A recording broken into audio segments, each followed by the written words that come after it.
most liberating phrase in terms of aid I've heard in recent time is you don't have to meet anyone's need 100%.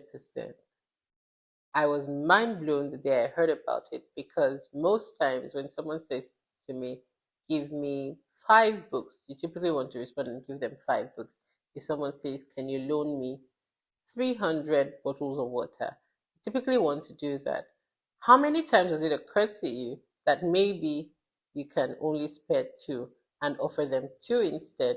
Or sometimes the answer is no because you have none to spare or you're not willing to spare any.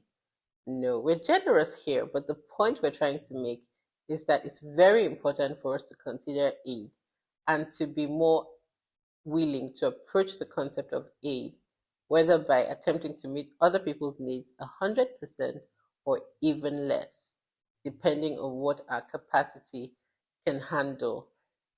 Generally, as a rule of thumb, I strive to be generous and I'm always willing to embrace being better.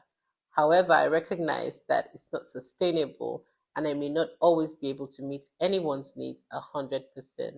In fact, I'm more unlikely to meet anyone's needs 100% on demand. I'm not only referring to, by the way, financial needs, I'm referring to just the ability to show up for people, just the ability to support them in any other way or support a cause. So, for example, there's a marathon in support of little children, um, refurbishing maybe their school, for example. It's okay to run as far as you can go, but you don't have to if you cannot meet it 100%. Thinking about aid, what comes to mind? For me, support comes to mind very easily. And support to me means commitment and service. I'm usually focused on truly being committed to whatever cause it is that I'm rendering aid to and to serve to the best of my abilities, whether that means serving for 1 hour, for 8 hours, or 24 hours.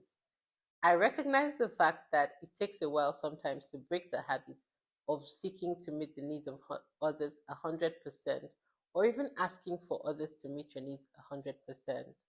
Recently, I discovered that even in friendships, it's important to recognize that not everyone can meet your needs 100%.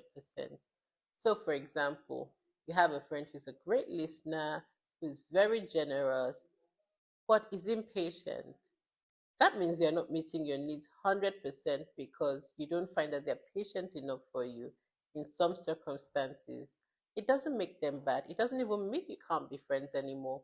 But it does mean that you're able to recognize their limitation in an area and find ways to complement for those shortfalls. In some other instances, your decision making may be totally different. But whatever the case is, it's important to find what works for you. It's also important to recognize the fact that aid means that you're only a fraction of a whole.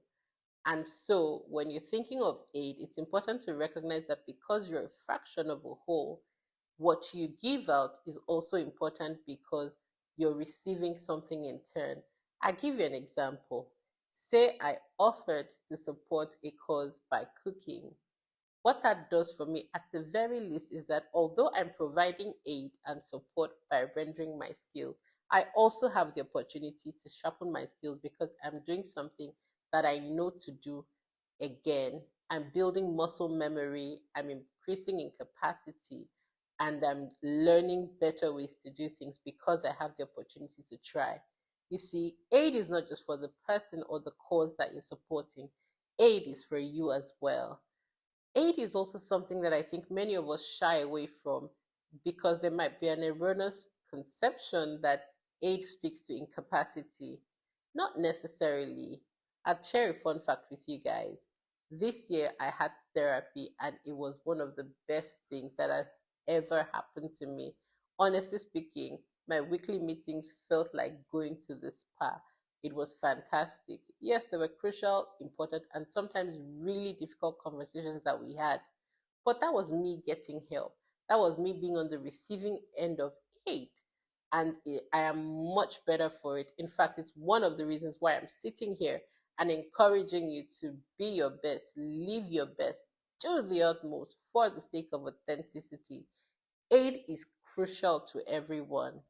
I hope that from listening to today's episode, you're more willing to go out there and give aid. I hope you're more willing to be vulnerable. Check out the areas in which you need support. It might be therapy for some of us, it might be gaining a new skill for others, it might even be picking up a hobby. Aid in whatever form is always good for both the giver and the recipient. I think it's also good for us to practice a culture of generosity. And so you might volunteer sometime to help kids with their homework. That too is aid. Whatever you do, keep in mind that you want to be the authentic, best version of yourself. In doing the utmost, don't deplete yourself completely. You don't need to meet anyone's needs 100%. But remember, aid, support is good for you and for me. I'm Nifesimi.